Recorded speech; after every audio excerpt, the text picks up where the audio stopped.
हरि ओम. राजा जनक आणि सर्वज्ञानी श्री अष्टावक्र यांचा संवाद. अष्टावक्र गीता सार संक्षेप. अष्टावक्र गीतेचा प्रारंभ मुमुक्षु राजा जनकाच्या 3 प्रश्नाने होते. ते 3 प्रश्न असे आहेत: ज्ञान कसे प्राप्त होते, मुक्ती कशी प्राप्त होते, वैराग्य कसे प्राप्त होते. संपूर्ण अध्यात्माचे सार ह्या 3 प्रश्नांच्या उत्तरात सामावलेले आहे.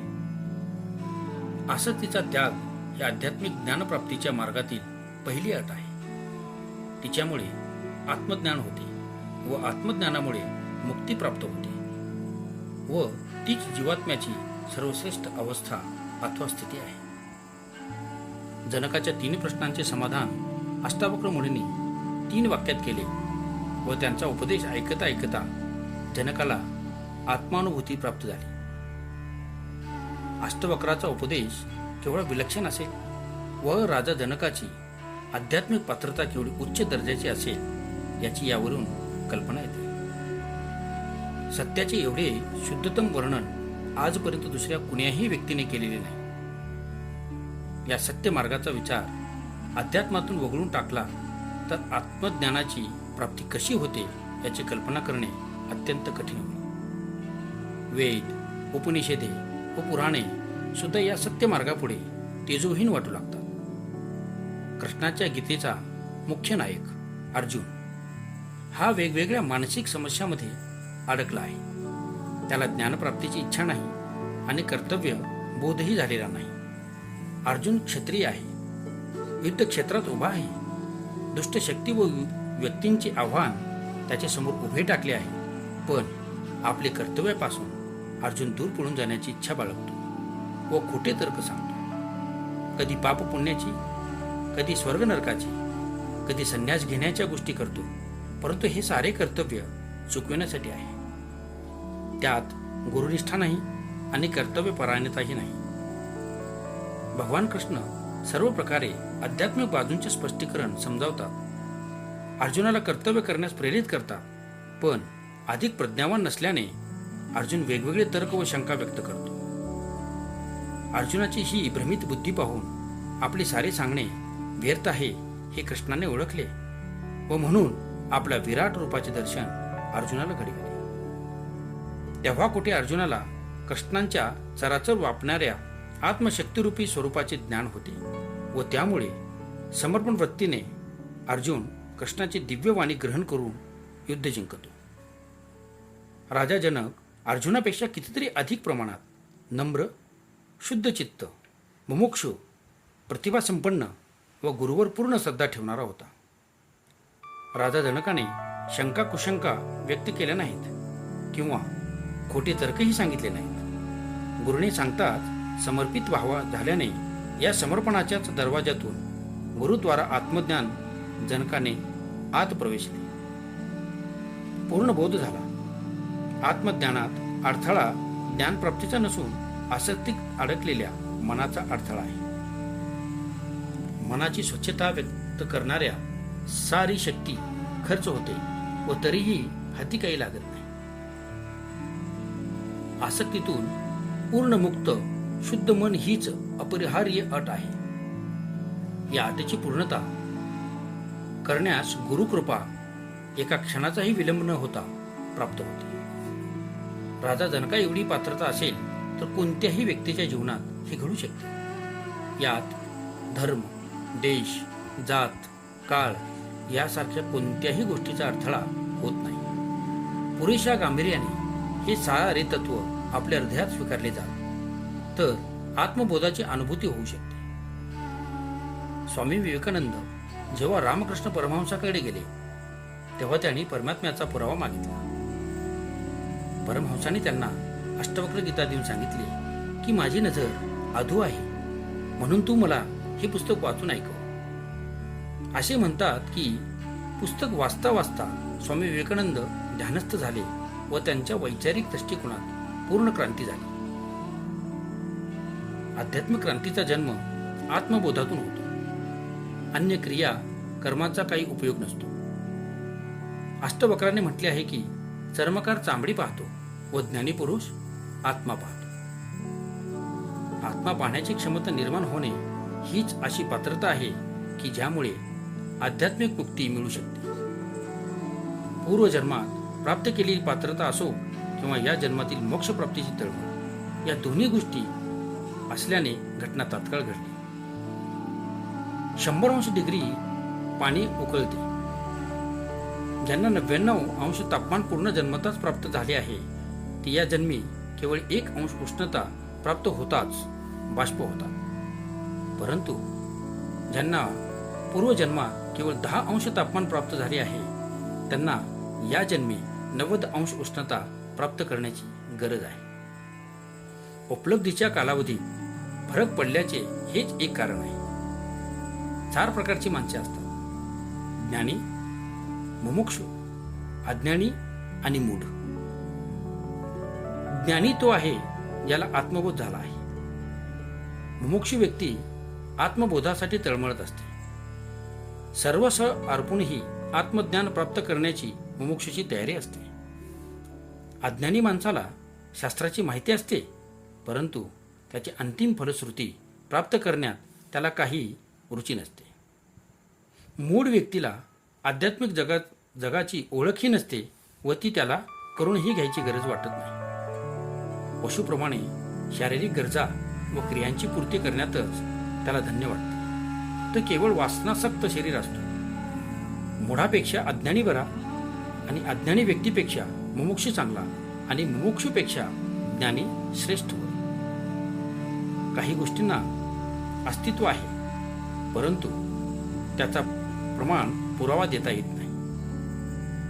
ज्या गोष्टी डोळ्यांना दिसू शकतात, ज्यांचा आपण अनुभव घेऊ शकतो, त्यांना सिद्ध करण्यासाठी अन्य प्रमाणाची गरज नसते. पण आंधळ्याला कोणताही प्रमाण पुरावा देऊन सूर्य आहे याची खात्री पटवून देता येत नाही. रंगाचे ज्ञान आंधळ्याला आपण करून देऊ शकत नाही. प्रेम, दया, करुणा, दुःख, वेदना, आनंद या बाबी डोळ्याने पाहता येत नाही व त्यांना दुसऱ्या कशाच्या आधाराने प्रमाणित करता येत नाही. पण या बाबी ज्याच्या त्याला स्वतःलाच अनुभवता येतात. एका सीमारेषेपर्यंतच बुद्धी निर्णय घेऊ शकते.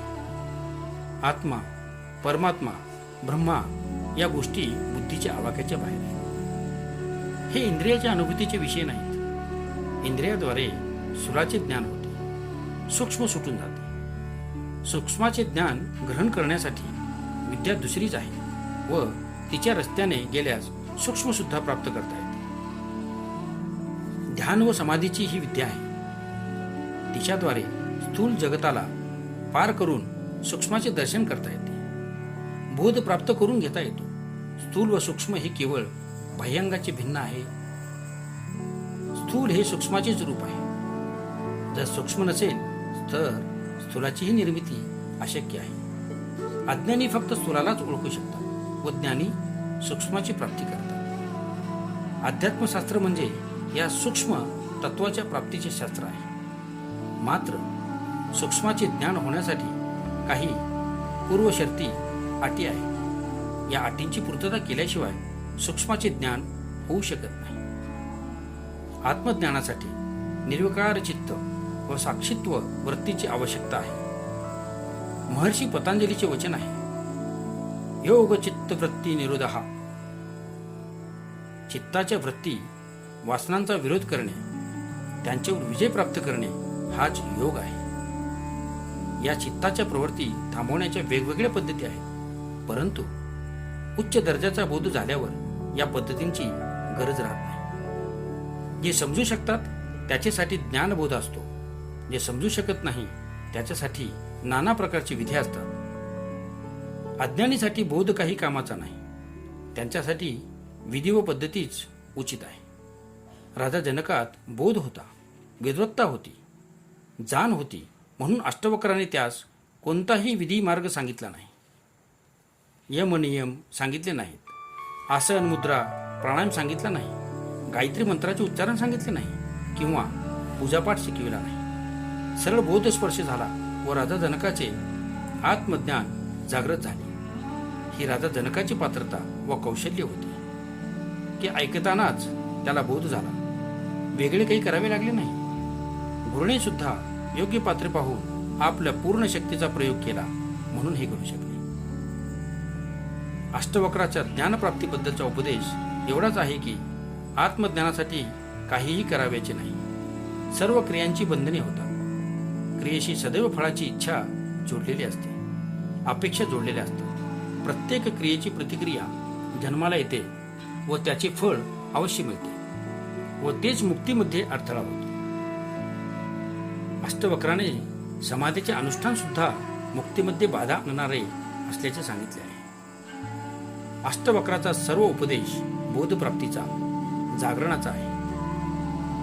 मनुष्य आपले सारे जीवन शरीर, मन, बुद्धी व अहंकार याच्यातच पाहतो. यातूनच त्या सुख दुःखाचा अनुभव येतो. काम, क्रोध, लोभ, मोह, मत्सर या बाबींशी जोडले आहेत. याचकरिता तो भोग घेण्यास स्वारस्य घेतो. जीवन काही समस्या नाही, पण मनुष्याच्या चुकीच्या दृष्टिकोनामुळे जीवनाला समस्येचे रूप येते. ज्याप्रमाणे भिंतीवरचा कोळी स्वतःच जाळी विणतो व स्वतःच त्यात अडकतो, त्याचप्रमाणे हे घडते. दुसरे काही कारण नाही. मनुष्याने स्वतःच सर्व बंधने केली आहेत व तोच त्याच्यात अडकतो. पण माणूस काही शरीर नाही, मन नाही, बुद्धी नाही व अहंकार सुद्धा नाही. माणूस आहे फक्त शुद्ध चैतन्य. शरीरातील चैतन्य म्हणजे आत्मा आहे आणि विश्वातीत समस्त आत्म्याचे एक तत्व म्हणजे ब्रह्मा आहे. दोघे एकच आहेत. यांच्यात अभिन्नत्व आहे. हे चैतन्य करता नाही आणि भोगता नाही. या चैतन्याचे कोणते बंधन नाही व त्याचा कोणताही मोक्ष नाही. ते सर्वांचे साक्षी, निर्विकार, क्रियाविरहित व स्वयंप्रकाशित आहे. ते संपूर्ण सृष्टीत व्याप्त आहे व सर्व सृष्टी त्याच्यात व्याप्त आहे. सृष्टीचा आधार चैतन्य आहे. सृष्टी या चैतन्याची अभिव्यक्ती आहे. सृष्टी अनित्य आहे, पण चैतन्य नित्य, शाश्वत आहे. हेच मूलतत्व आहे. सृष्टी याच सृजनाचा परिणाम आहे. या चैतन्याचा बोध होणे हीच मुक्ती आहे. या मुक्तीकरिता अष्टवक्र सांगतात, या संसारातल्या विषयाबद्दलची आसक्ती विषयाप्रमाणे सोडून द्या. स्वतःला शुद्ध चैतन्यरूपी आत्मा मानून त्यात वृत्ती स्थिर करा. वैराग्य, ज्ञान व मुक्तीचे रहस्य हेच आहे. संपूर्ण अध्यात्माचे रहस्य या 3 वाक्यात प्रकट केले आहे.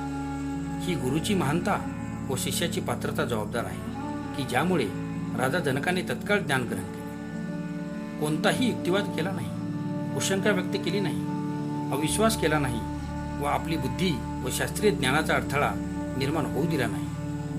पूर्ण श्रद्धेने गुरुचा उपदेश अमृताप्रमाणे प्राशन केला. या 3 वाक्यानंतर अष्टवक्र मन, अहंकार, शरीर, चैतन्य, आत्मा यांचे थोडेसे वर्णन राजा जनकाला नीट आकलन व्हावे या हेतूने सांगतात.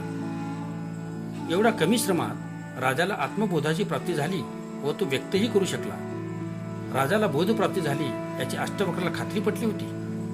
परंतु तो बोध अजून बळकट करण्यासाठी, जनकाची परीक्षा घेण्यासाठी अष्टवक्र मुनी राजाला अनेक प्रश्न विचारतात. राजा या परीक्षेत पूर्णतया यशस्वी होतो. एवढे अद्भुत होते हे गुरु शिष्य. एखाद्या छोट्या गोष्टीमुळे एखादी महान कार्य अडून राहते, पण ती छोटी व अनिष्ट बाब एखादा सद्गुरू दूर करू शकतो.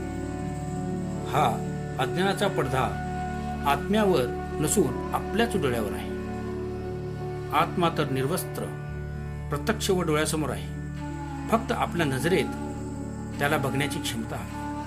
सद्गुरू दृष्टी किंवा बोध देऊन हा पडदा दूर करतो. शिष्याला आत्मज्ञान प्राप्ती व्हावी यासाठी सद्गुरूची उपस्थिती पुरेशी आहे, कारण त्यामुळेच बोध प्राप्ती होते. मीरा, कबीर, रमण, संत ज्ञानेश्वर, विवेकानंद अशी अनेकांची उदाहरणे आहेत की ज्यांना गुरुमुळेच आत्मज्ञानाचा लाभ झाला. आध्यात्मिक क्षेत्रात दृष्टी लाभ होण्यासाठी गुरुचे स्थान सर्वश्रेष्ठ आहे. गुरु म्हणजे जणू ईश्वराचे प्रतिरूप आहे. गुरुचे महत्त्व ईश्वरापेक्षा कमी नाही. ईश्वर सुद्धा गुरुच्या माध्यमातून सहाय्यता करतो. ज्ञानार्थीला गुरुच रस्ता दाखवतो, परंतु त्यात बोधप्राप्ती मात्र स्वतःची पात्रता असल्याशिवाय होत नाही. दोन्ही जिथे एकत्र येतात तिथे लोखंड व परीस एकत्र येऊन लोखंडाचे सोने होते.